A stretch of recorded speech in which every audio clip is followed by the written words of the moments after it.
It gives me goosebumps talking about it now. I do think there is something magic that happens when people who have been through something awful come together. I can't put it into words almost, but there is a magic. Hello, and welcome to On the Marie Curie Couch, the podcast that aims to break down taboos and start open, honest conversations about death and dying. I'm Jason Davidson. I'm a social worker by profession, and I've worked in palliative care, hospice care, and bereavement support services for more than a decade.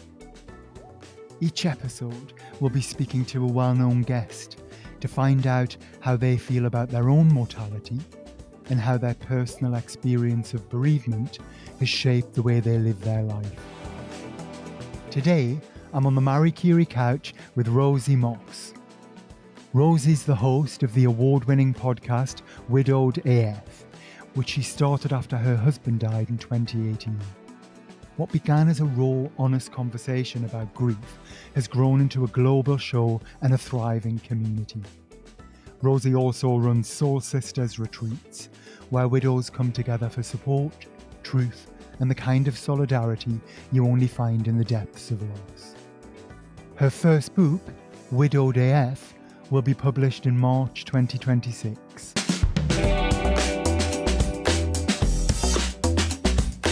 Rosie Moss, welcome to On the Marie Curie Couch. Thank you for having me, Jason. How are you? I'm very well. Yeah, very well. Thank you. Good. One of the aims of our podcast is to encourage conversations about bereavement and grief, but also about death and dying. Mm-hmm. And so we're going to spend some time today having some of those conversations. And I'm going to start with a question that we always start with, and that is to ask if you could tell me, Rosie, about a significant bereavement that you've experienced in your life. Yes, of course I can. And thank you for giving me the opportunity to actually. I think, like you said yourself, giving these voices and conversations platforms is so important. My significant bereavement happened, it'll be 8 years in March. And it was the death of my husband, Ben. His name was Ben. He was 42 and he was an incredible man. He was, we tend to kind of be wary of canonizing the dead a little bit, but he was all the cliches, my best friend, my soulmate, amazing father to my 3 children, our 3 children. Ben died very suddenly. So my personal experience is of sudden death. He was a scuba diver. And he was a very competent, very capable scuba diver, and he loved it. And this was a kind of fairly routine trip. He'd gone off the coast of Dover on a wreck dive. It wasn't something that I had any worries or concerns about. I had a fairly new baby. Our daughter was 6 months. Our boys were 7 and 5. So this was his first dive back after kind of daddy duty. And I bid him farewell. I said, be safe, darling. Those were my last words to him. And the next thing I knew was about 7 o'clock that evening, the police knocked at my door. And it's one of those moments that you think will never happen to you. We've all watched enough BBC dramas. We know uniformed police officers at the door. It's never a good sign. And they came in and they sat me down and I had, the baby in my arms and they said, all the usual questions. Are you Rosie Moss, wife of Ben Moss? And my head's kind of thinking, has he been in an accident? You're bargaining, right? You're bargaining. You're trying to think what it could be other than the worst. And then what kind of ensued was a kind of chaos, if I'm honest, because what had happened, we now know, is he'd gone into the water and he'd never resurfaced. There were a couple of errors made. One was apparently he'd been quite sick on the boat and you're not meant to dive when you're sick. And secondly, he went in the water alone. These are 2 things that are so unlike Ben. It baffles me. But his body has not been found. So despite an extensive search, he was never found. So I don't have the kind of answers that I would very much like. Had to go to the High Court to have him declared dead. So there were lots and lots of complications around his death, which I think led to a delay in the processing of it. I'm just kind of sitting with that for a minute, I dumped that Rosie, on you, didn't I? well. and what I was struck by, of course, is that kind of sudden, shocking death, and also what sounds like all of those additional complications that were added to it afterwards as well, in regards to the fact that his body was never recovered and actually getting him declared dead, and how long that took, and having to go to the High Court. The cost of it as well, Jason, the cost of it. I was fortunate, if I can use that word lightly, but I had a friend who was a lawyer, and she did the case pro bono. Otherwise, it would have been about £25,000. It would have been a prohibitive amount of money. I didn't have that sitting around. So another person in my circumstance might still be waiting because the statute of limitations on a missing person is 5 to 7 years. So you're talking no death certificate, which means no life insurance. And to have to think about money at a time like this feels very mercenary, but I was a mother of 3, these were things. The car payments kept being taken. It was costing me £600 a month before I drove the damn thing. It was, yeah, it was a bit like sort of, this is the Weeble kind of bouncing back up again and getting knocked back down again repeatedly. I was just thinking also about the unanswered questions as well. And often we will have conversations through our work with people who have died and they've known they were going to die. They had some advance warning because they were living with a terminal illness or a life limiting illness.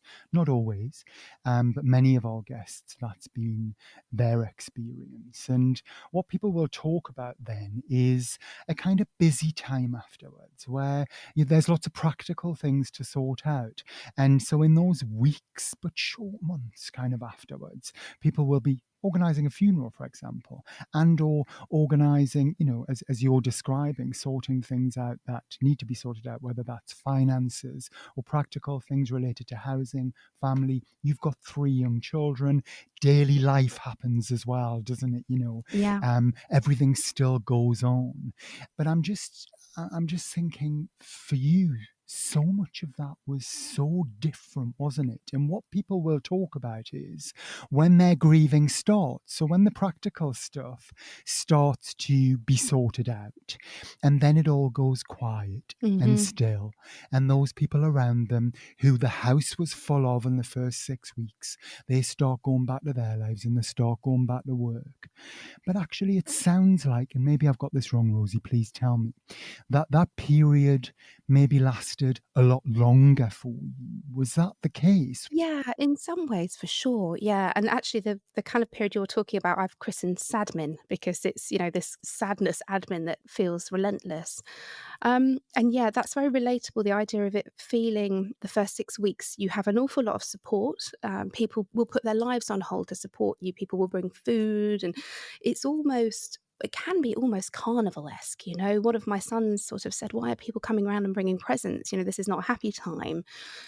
But then what happens, and it tends to be after the funeral for a lot of people, is a lot of that does wane. And you don't blame people because people do have their own lives, but you're sort of stood in the kind of epicenter of this storm, still watching everything go on around you. And it feels like you're getting left behind. And for me, I think the fact that there was so much admin, there was so much. My parents, who are incredible, I'm very lucky to have my parents and to have decent parents as well. They moved in with me and they would make phone calls for me. So my dad would sit on the phone, go through all the automated bits until a human came on, and then he'd pass the phone to me. I'd give permission and he would deal with some of the admin. But of course, they're saying, well, you haven't got a death certificate, so we can't write off the car payments. We can't give you a mortgage holiday. We can't give you the life insurance because you need this piece of paper. So I'm thinking, well, what am I going to do? I'm going to lose my house. It was terrifying on such a kind of cellular core level because everything had gone, all my safety had gone. And I really, looking back, I actually don't know how I did survive it because trying to deal with this barrage of phone calls and this admin, whilst your heart is breaking, you're not sleeping. I had a baby as well, for crying out loud. Yeah, I feel kind of quite empathetic for that version of me now. I don't think I realised at the time how tough it was. I think you put on a mask and you just keep going. How did you talk to the children about death? Oh, that's a really big one. It's a really big one. And it's something that, what about the children is, it's actually one of the chapters in my book because it's a question that people ask all the time. And you have this idea that when a parent dies or a really significant person in their lives, that's kind of it for them, that their life is, in a way, it's ruined. And you worry that they're going to have mental health problems, that they're going to suffer with attachment issues, like behavioral issues. Your mind goes absolutely crazy. And I can't sit here and tell you that they won't. because some of them will, and they are probably more at risk of these things. However, and I really caution the word resilient around children, because I think sometimes we forget that they have these really big feelings too, and they don't necessarily show them in the same way. But what I would say is, if you show your children that you are going to be there for them, that they still have people that love them, that you talk to them kind of openly in an age appropriate way about what's happened. I mean, one of the big things for me was that kind of lack of clarity, because we know really that you have to be quite cautious with children. You don't say things like they've gone to sleep or they've passed away. You tend to have to use quite brutal terminology, which again, as a mother, feels awful to have to drop the D bomb on your children. So when it came to my children, I woke them up. I sat up all night, and I woke them up. The baby was asleep. The boys, I gathered into my bed and I held them very tightly. And I said, "Boys, I have to tell you something. I don't want to tell you this, but I have to." And I said, "Your daddy has died." And that was it. It was, "Your daddy has died." Those 4 words. Not, "Your daddy's lost," not, "Your daddy's out at sea." It was, "Your daddy has died." My oldest, who was 7, he let out a noise, and anybody who has experienced, significant grief will know this noise. It's a noise you make, hopefully not too many times in your life, and it haunts me to this day. His brother is on the autistic spectrum, and he looked to his brother to see how to respond. So it was a sort of different grief. What was really odd, Jason, was I lay upstairs, trying to sort of, God, I've just shattered their worlds. And I came down and they had their Harry Potter cloaks on and their wands, and they were playing. They were playing like children. And I didn't know that that was normal. So I thought, oh my goodness, there's something wrong with my children. They're broken. That their dad has died and they don't care. And it was, through the many hours I spent Googling and reading about how to support grieving children, I realized that that is how they process grief. It's too enormous to sit with them all the time. Lovely analogy about them jumping in and out of puddles, I'm sure you've come across. And I think understanding how children grieve, that's kind of the fundamental part of it. And just making sure that they are included. I think that's a really important factor, because they lose all their autonomy, all their power at this time. So let them have some say, whether it be a song at the funeral or, a decoration on the Christmas tree. Yeah, I think having those open conversations, and as you've described as well, that are age appropriate, so you're not given too much information, you're being led by them. And I'm sort of so struck by that image actually of them in their Harry Potter cloaks and their wands, because, children move in and out of the grief, don't they? Mm. That's, as you say, that's how they process it. So one minute they might be really sad, and the next minute they might be playing and just kind of having fun and getting on with it.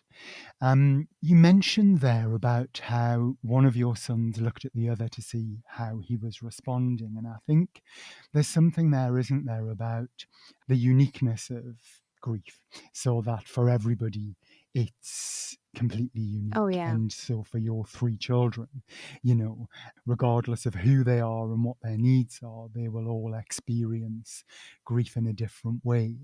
How have you seen that? Are you able to speak to that?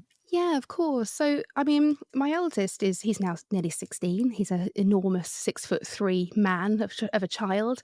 And we've always had a very open conversations about his dad. We've always talked about him a lot. He's the one that remembers him the most. And I think that is a gift that the other two perhaps don't have as much. And I think he's aware of that as well and feels almost a little bit guilty about it. He shouldn't, of course he shouldn't. But I think grief does funny things to you. And what I have found as well is for my youngest, so she has absolutely no memory of her dad. She was 6 months old when he died. But from a very, very young age, she could identify him from a photograph. And that to me felt incredibly important, that she always knew where she came from. I think for her, she began to notice it when she started school, because that's when you realize that perhaps your home life isn't like other people's. And we live in a world where lots and lots of families don't look like the 2.4 family anymore. But there won't be necessarily other children in your class who have lost a parent at that age. And I think isolation and feeling different for anybody, but particularly for a child, that's when they start to feel, I don't know, like there might be something wrong with them. And I believe hugely in the power of community. And so one of the things I did do with the kids is I joined grief groups. There's a wonderful charity where I live in Kent called Holding on Letting Go, and the children go for 2 days and they do the grief workshops. Phenomenal. But the really powerful thing for Monty, my eldest, was he came home from the first day and he said to me, "Mum, there are other children whose dads have died." And I thought, isn't that interesting? Because we're adults, we can seek out Facebook groups, we can seek out, adult friendships and support. Children can't do that. You need to do that for them. So that's something that I learnt, if you like, on the job. So he discovered he wasn't on his own with it. He wasn't Yeah, the only one. yeah, yeah. Because nobody wants to feel like they're the only one, do they? Yeah, yeah, yeah, absolutely. Rosie, can you talk a bit about your experience of grief? Yeah, I can. Um, it's messy. My experience was very messy. I lent very heavily into alcohol in the early days. Looking back over my life, there's been issues with alcohol probably since I was very young. I am nearly 4 years sober now, so I'll just pop that Well in. done. But in the early days, the drink gave me what I needed. It was the only coping strategy I knew. It blurred the edges. It meant that I didn't have to feel everything so strongly. I even found being hungover numbed the edges enough that I could sort of just wumble through life, if you like. I didn't want to go to counselling. I didn't want to open up. I just wanted it to not be true, I think. And so for me, the bottle was where terrible terminology after how I drowned my sorrows. I think because I was still managing to get the children to school, there was that almost kind of middle class veneer. The mummy wine time, nobody questions it because you're grieving. So it sort of went under the radar and nobody really noticed how bad it was getting. And it definitely, definitely halted my grief. So when I eventually got sober nearly 4 years ago, I realized that I hadn't properly grieved. And so what happened is nearly 4 years into my grief, I went back to the beginning. And that was terrifying because none of us want to be locked in that early grief. You couldn't sustain it. None of us could survive feeling like that. And when I went back into it, I thought, oh no, this is it. Without the drink, this is how I'm going to feel forever. It's not. And I went into therapy. I've done 4 years of talk therapy. I started doing, all the ridiculous things we do in sobriety and healing, ice baths, meditation, yoga. I started looking for ways to feel better that weren't harmful. And I became acutely aware of the fact that my children were young enough that if I stopped drinking, they wouldn't remember me drinking. And that felt really important to me because they'd already lost one parent. It was important that they had the other one was present and capable and, let's be honest, not dead because there's only so long that you can drink at that pace before your health starts to suffer. And I've been very fortunate and full bill of health. That's great. Well done on nearly 4 years sober. Thank you. And we've not had this conversation very much actually on the podcast. So, what we do talk about is we talk about those things that help in grief. So, things like, because we know it doesn't just have a psychological impact, it has a physical Hmm. impact as well. It can impact on how we eat, how we sleep, levels of energy, all of that kind of stuff. And so, we talk about those things like, the things that will help, like eating regularly and getting outside and exercising. People might not associate those things necessarily with grieving, but actually it's just about that sort of, as you've said as well, as doing those good things for Yeah, yourself. absolutely. But often the reality is that actually, it's really painful and it's really tough and it's really confusing. And so people will sometimes find themselves drinking more or, other behaviors that aren't healthy, aren't good for them, and certainly aren't helping the grieving process. And I think what you've described there about, yes, maybe as you've said, then your relationship with alcohol, you might have had some questions over that before you were grieving, but actually when you experienced the death of Ben, then it escalated and it became, well, it stopped the feelings, I guess. It probably helped you be able to, function and carry on. And as you've described, the children got to school on time. And so on the outside, it was looking like you were coping. And for you, it was maybe feeling like you were coping as best as possible. Yeah, absolutely. And I genuinely think that, particularly if you have kind of got that little disposition towards addiction, you will go back to what brings you comfort or has brought you comfort in the past. And, like you say, if the alcohol dumbs down those feelings enough that you can function, and this is because I struggled a lot with the guilt and the shame around it. How could I have done that? How could I have been so risky? My children, da, da, da. But actually, you have to let go of that because I don't do it anymore. That's the big thing. It's all very well saying sorry, but if you carry on doing it, are you sorry kind of thing? That's what I say to my kids. And also, I did the best I could with what I had. And well, there wasn't a guidebook to grieving your partner. There is now. And you don't know what to do. You don't. And I think that is where the power of community comes in because I found online groups. I originally joined an American one called the Hot Young Widows Club because I really liked the name. And it was amazing. And because they were mostly in America, they were online at night when I needed the support. And I've still got some incredible friends. And following that, it was Way, Widowed and Young, which again, incredible support because you think you're the only one until you reach out and find out you're not. Marie Curie's mission is to close the gap in end-of-life care. We're here for anyone with an illness they're likely to die from, and those close to them. Whatever the illness, wherever you are, we're with you to the end.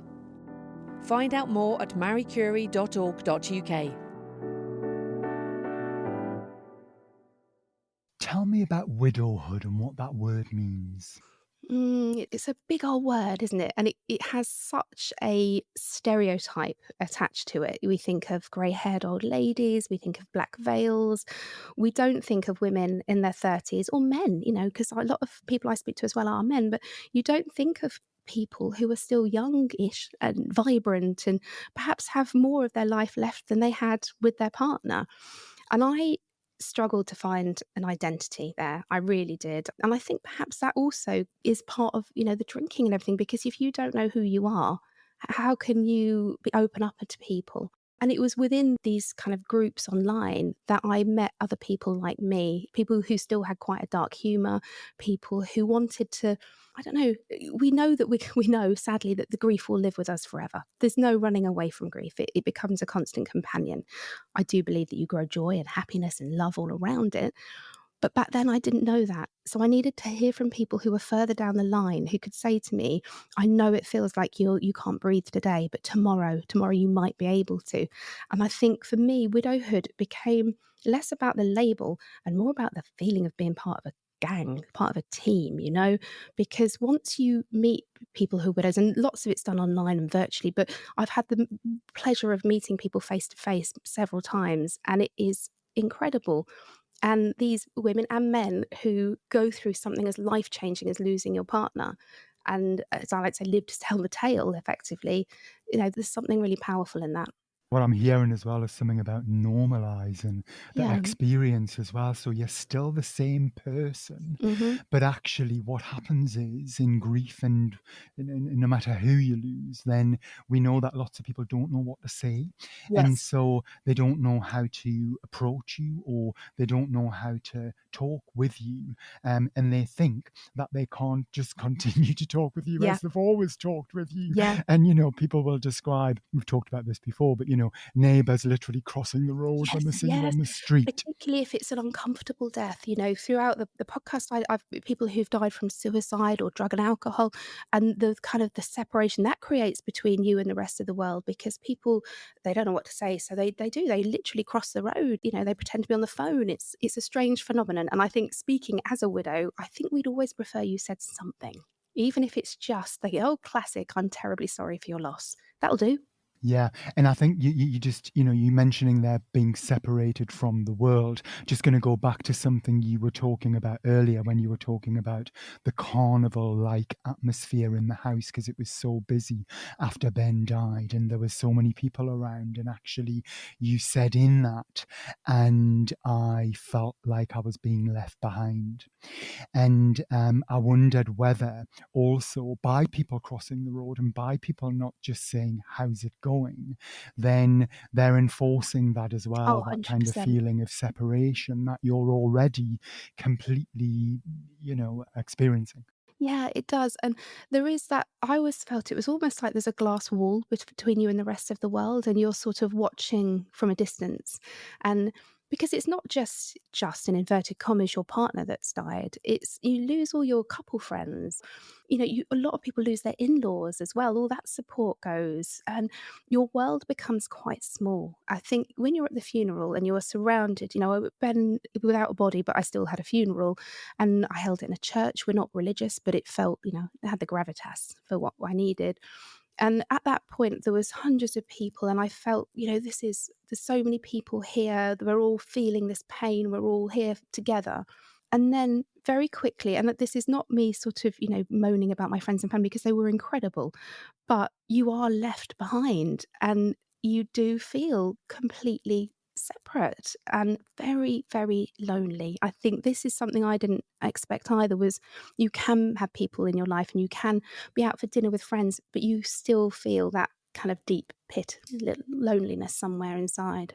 It's a really isolating Yeah. experience, grieving. And I was imagining when you were talking about that glass wall, that maybe when you started to connect with those other men and women through those groups for widows or bereavement groups and support groups, that actually they're all stepping behind on the same side of the Yeah, glass that's with it. you. That's that feeling of it being a tribe, of being a team, and I think that's what I needed, and I have found it, and I've met some incredible people, I really have, and these are people whose paths I would never have crossed unless we'd been part of the club that nobody wants to join. It's one of the most exclusive clubs in the world, but nobody wants to join it. And I think until you lift the curtain on this world, until you show people kind of little snippets of what lies behind it, we can't expect people to understand better. So we need to tell people what it's like in order for them to understand. Because, and this is a lovely, cheerful statistic, but if you're in a romantic partnership, there's a 50% chance one of you will die. The likelihood of you going together in your 90s holding hands is fairly remote, unfortunately. So this is something that at some point in our lives we need to prepare for. Yeah, absolutely. I was wondering whether I can hear about the sort of shared experience of grief and that becoming part of the tribe. But when you mentioned the word tribe, I was wondering whether, and you mentioned the word gang as well earlier, and I just kind of wondered whether you had any, whether there was any sort of thinking from a spiritual point of view, whether there's anything else that's connecting there rather than just the shared experience. Do you ever think about that? Oh, I don't know. I don't know. With regards to the spiritual side of things, I'm very on the fence about this stuff. And as it happens, I'm actually going to see a medium tonight. So it's something I've been a massive skeptic about. I would still say I'm a skeptic, but I also feel I can't be a skeptic until I experience it. So I'm off to find out. But in terms of that kind of spiritual, like soul connection, is that what you mean? Because Yeah. for sure, right? For sure. I hosted a widow's retreat at my house a couple of months ago because I felt there was a need and I wanted to try it and just see, and I thought, okay, let's give this a go. And what I did not expect was to have this soul connection. I called it Soul Sisters. Don't know why, just like the name. And something happened in that house, something happened. We sat round, we shared stories. It gives me goosebumps talking about it now, that level of, I guess, connection. And then we've got a WhatsApp group and we keep in touch with anniversaries and things already. And I do think there is something magic that happens when people who have been through something awful come together. I can't put it into words almost, but there is a magic.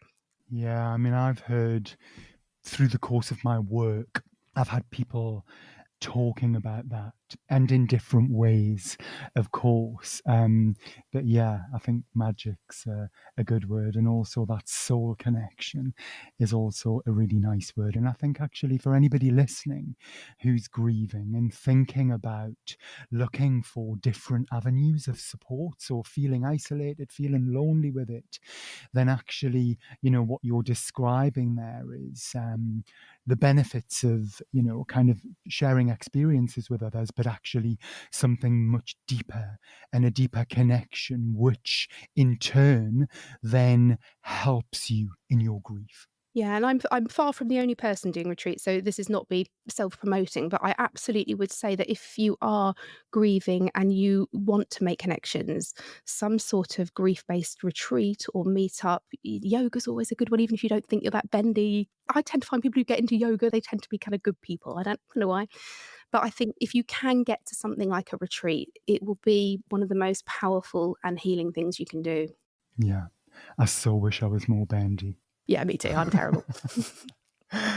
um, I'm going to change tack a bit, but before I do that, I want to thank you for what you've said so far, Rosie. And one of the other aims of the podcast is through our work, we know that if somebody's living with a terminal illness or a life-limiting illness, and or even if they're not, having conversations about death and dying and planning for it in advance, that might be something practical like writing a will, can be really helpful for those people left behind. And we know that for people who are left behind, if there's plans in place, then of course that doesn't take away the grief, the pain, and the loss, but actually, the outcomes can be different. And with that in mind, can I ask if you ever think about your own death? Yeah, absolutely. And I think I'm not alone in saying that I became quite anxious about my health, which is kind of counterintuitive when I say that I was drinking heavily, but I was convinced that I was going to die. You know, I had a migraine, I thought it was a stroke, and I'm not by nature a hypochondriac. So this was all very, very different. So, yes, I did think about my death and I did think about what would happen to the kids because it's not a conversation me and Ben had, something that I'm actually quite embarrassed about now. Why didn't we talk about it? But we didn't. Because many people don't. The majority of people don't. No, and you don't, things like had he died in, normal circumstances, I actually don't know whether he'd have wanted to be buried or cremated. I would have had him sprinkled at sea. So in a way, he's kind of where he should be. So it was actually, Ben did have a will, okay, but his will was written when he was married to his first wife, and then it had been changed. So essentially, everything would have gone to his mum, but because we were married, that overrode it. But I didn't have a will. So he had a will which helped in some ways. Obviously, I've spoken before about the complications around lack of death certificate, but I didn't have one.